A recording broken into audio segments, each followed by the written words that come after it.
Thank you very much, Your Excellency, the Kibaki family, the DP leadership, the distinguished panel, and distinguished guests. Good afternoon. Let me start by thanking the Kibaki family and also the DP leadership for giving us the opportunity to be here today to remember a great leader. And as His Excellency has said, I think he's the most consequential leader of our republic. And as we remember him today, we remember words of a wise man who said that sometimes we are all warmed by fires we did not light, and we drink from wells we did not dig. This great leader, when you look at his symbol, there was something very unique about Kibaki. It was always about light. His symbol ya DP ilikuwa ni taa, mwangaza, lighting the way. When we came to NAC and several of our parties came together, my late brother had fought Kenya, we had others.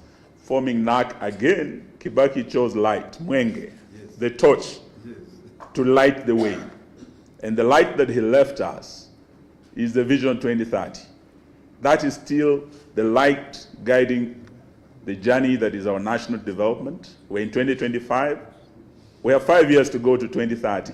So as we meet here today as leaders, let us start thinking about another light that from 2027, as we form the next government, we can have a leadership that can light another light beyond 2030, beyond Africa Agenda 2063. And I see that leadership in this room. I see the next government in this room. I thank the organizers for choosing this historic venue. Mike Kibaki once met here with his friend Wamalwa Kijana and his other friend Charity Ngilu. The late Kihika Kimani asked, ni nini wanaume wawili wanafanya na mwanamke mmoja kwa hoteli? Kumbe Kibaki was forming the next government. Yes. So those of you who are here, Kibaki's friends, let us look at this as a 202 moment. Let us drink from this well of inspiration, and let us be inspired to save our country, because apart from Vision 2030, the greatest legacy left us was the Constitution. He appointed me as Minister for Justice, and I remember when I invited him to address the judiciary, they were bidding him farewell. I told him, Mr. President, I don't know what historians will write about you. What would be your greatest legacy? They would have a hard time because they would wonder whether free primary education was your greatest legacy. They would wonder whether the phenomenal infrastructure development was your greatest legacy. But I told him, Your Excellency, I think your greatest legacy will be the Constitution 2010. All we need to do as a country is to remain and to protect that Constitution and to implement it fully and faithfully. It's being violated time and again. It was violated last year on the 25th of June when young people, the Gen Z, were slaughtered, demanding for accountability, good governance, and an end to corruption.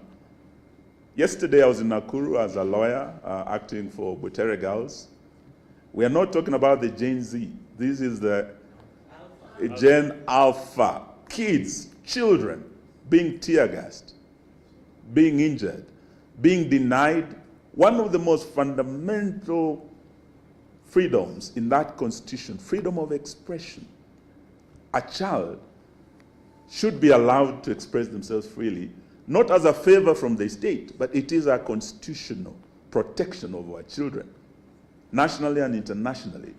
So as we remember Mwai Kibaki, let us remember to remain and to uphold fidelity to our Constitution and to get in place the right leadership in 2027. Thank you and God bless you. I think Ambassador